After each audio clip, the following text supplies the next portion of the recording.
Nakagulat ang balita mula sa kampo ng Chinese Taipei. Habang abala ang Gilas sa huling ensayo sa Jeddah, may pasabog na parating mula sa kabilang panig. Dalawang NCAA-trained na American-Taiwanese brothers ang magdedebut sa Asia Cup laban sa atin, ang Hinton Brothers. Mula Harvard at US Training Systems, bigla silang isinama sa final roster para gulatin ang buong Asia at ang unang target nila, Pilipinas. Ang tanong ngayon, sino ang ipantatapat ni Coach Tim Cone? Hindi ito basta-bastang matchup. Ang Hinton Bros ay kilala sa bilis, lakas at physical play, mga skill na madalas nating nakikita sa mga imported players, hindi sa karaniwang Asian guard. Kaya't habang papalapit ang mainit na salpukan, umuugong ang tanong, handa ba ang Gilas sa ganitong klaseng kalaban?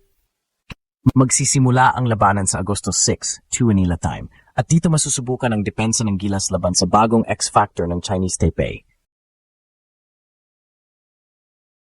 Hindi ito simpleng rematch. Ito ay sagupaan ng bagong dugo kontra tradisyonal na lakas. Kung may aasahan tayong depensa, kailangan ito manggaling kina Calvin Oftana, Dwight Ramos o CJ Perez. Pero sapat pa sila. Ang laban na ito ay hindi lang para sa puntos. Ito'y laban ng diskarte, tapang at adaptasyon. Ginulat na tayo ng Taipei nung qualifiers. Ngayon may dagdag na armas pa sila. Kaya't ang tanong, masusurpresa ba uli ang Pilipinas? O si Tim Cone na ngayon ang manggugulat? Hindi na ito yung dating Chinese Taipei at lalong hindi na ito yung Gilas na kinulang sa ensayo. Ngayong Agosto 6, magtatapat muli ang dalawang bansa pero may isang bagong balakid na pwedeng gumulat sa Pilipinas, ang Hinton Brothers. Galing Harvard at NCAA system, parehong atleta ng Amerika at ngayon naturalized Taiwanese.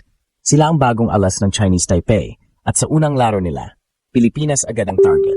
Pero teka, hindi rin natutulog ang Gilas. Coach Tim Cone may ace up his sleeve. Ang pinakahuling sorpresa, Jamie Malonzo is officially part of the 12-man lineup. At kung may isang atleta sa roster na kayang sabayan ng athleticism, explosiveness at wing versatility ng mga NCAA bros, walang iba kundi si Jamie. Siya ang tinatawag na Filipino human highlight reel at ngayon, siya rin ang pwedeng maging anti-Hinton defender. Habang si Robert Hinton ay kilala sa slashing game at pressure defense at si Adam naman sa physicality at movement sa perimeter, mas bagay kay Malonzo ang assignment dahil sa elite athleticism at size niya. 6'5" din siya, explosive at walang takot makipagbanggaan. Hindi lang siya pang highlights, pang hustle din. At kung kakailanganin pa ng backup, nandiyan sina Calvin Oftana at Dwight Ramos, parehong versatile defenders. Pero kung gugustuhin ni Cone na pigilan agad ang momentum ng Hinton Bros, Malonzo ang pwedeng ipakawala bilang panggulat. He can switch, recover, and even finish in transition kung makakuha ng... Kaya ang tanong, kung sila may NCAA imports, tayo may PBA athletic freak. Game na ba si Jamie sa kanyang unang major Gilas tournament? Dahil kung mapipigilan niya ang Hinton Brothers, malaking pahiya ito sa hype ng Chinese Taipei. Kung sila may NCAA bros, tayo may Gilas wall. Ang lakas ng Pilipinas ngayon ay hindi lang nakasandal sa pangalan o hype, nakasistema. Mula pa lang nang pumasok si Coach Tim Cone bilang full-time head coach, binago na ang approach ng Gilas. Hindi na puro star power. Ngayon, may spacing, may rotation, may rhythm. At yan ang dahilan kung bakit hindi lang tayo handa, tayo ay mapanganib. Sa huling mga tune-up games, nakita na natin ang resulta ng structured preparation. Gilas dominated Macau, at kahit ang Jordan team ni Coach Wessa Malrana, hindi nakaligtas. Kung pagbabasehan ng energy, chemistry, at execution, mas pulido na ngayon ang national team kumpara ng February window kung saan ginulat tayo ng Chinese Taipei. Pero ang tunay na sandata ng Pilipinas, depth, hindi lang Jamie Malonzo ang pwede ipantapat sa Hinton Bros. Nandiyan din si Dwight Ramos, steady sa dalawang dulo ng court, at si Calvin Oftana, one of the smartest off-ball defenders sa bansa. Si CJ Perez, kung kondisyon na, kayang bumantay ng guard na aggressive. At huwag kalimutan si Cruzum na pwedeng gamitin ni Cone pang disrupt ng flow. Offensively, habang Chinese Taipei ay sasandal sa pace at isolation ng Hinton duo, ang Gilas ay may multiple weapons. Brownlee is still our engine, kahit off-shooting night, kayang mag-facilitate at mag-drawing ng defenders. Si Scotty Thompson, after months of silence, bumalik na ulit sa form bilang ultimate hustle captain. At ngayon, may AJ Edu at Junmar Fajardo tayo sa loob, Twin Towers combo na kayang mang-dominate sa pintura. Mas balanced tayo, mas prepared. At kung may gustong manggulat, dapat lang nilang tandaan, Gilas ang paboritong gulatin. Pero ngayong may sistema na tayo, Baka tayo na ang manggugulat. Ito ang pagbubukas ng kwento ng redemption. Huling pagkikita ng Gilas sa Chinese Taipei. Talong masakit. Isang 91-84 heartbreak sa Taipei kung saan nasilat tayo ng hustle, perimeter shooting at gulat factor. Ramdam na ramdam ng mga players ang epekto. Hindi lang ito pagkatalo sa scoreboard, kundi pagkabasag sa pride ng buong bayan. Pero ngayong FIBA Asia Cup, ibang Pilipinas na ito. Kompleto, may sistema, may direksyon. Si Coach Tim Con ay hindi lang basta tactician, isa siyang storyteller.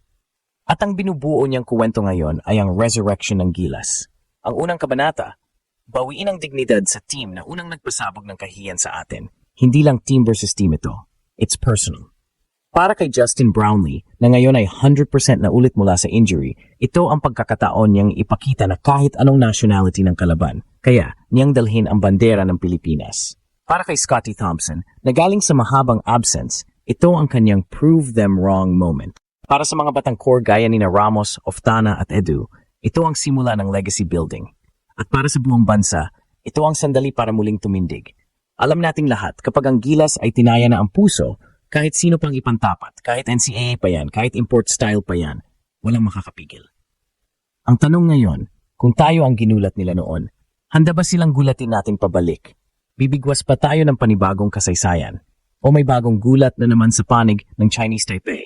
Lahat ng sagot, malalaman sa Agosto 6, 2 a.m. laban, buong bayan ng kapalit.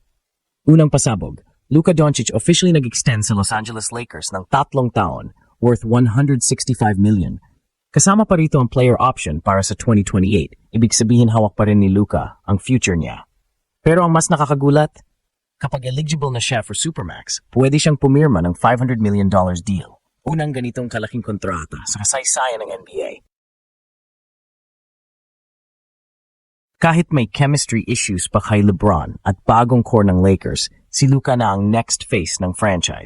Sunod na gulat, Mikal Bridges na natili sa New York Knicks. Pumirma siya ng 4-year, $150 million extension na may kasamang player option at trade protections. Solid move para sa Knicks na gustong buuin ang future core nila. Si Bridges, kilala bilang elite two-way wing, ay naging mahalagang piraso ng identity ng New York. Kasama sina Brunson at Randall sa core group na target ang East Finals. Pero hindi pa tapos ang drama. May umiikot na trade rumors sa pagitan ng Bulls, Kings at Hawks. Target ng Chicago ang explosive guard na si Darren Fox at posibleng mapasama sa deal si Ayo Dosunmu papuntang Atlanta. May usapan din na San Antonio Spurs ang gagamitin para sa cap space maneuvering. Kung matuloy to, mababago ang landscape ng East at baka finally makakuha ng elite PG ang Bulls.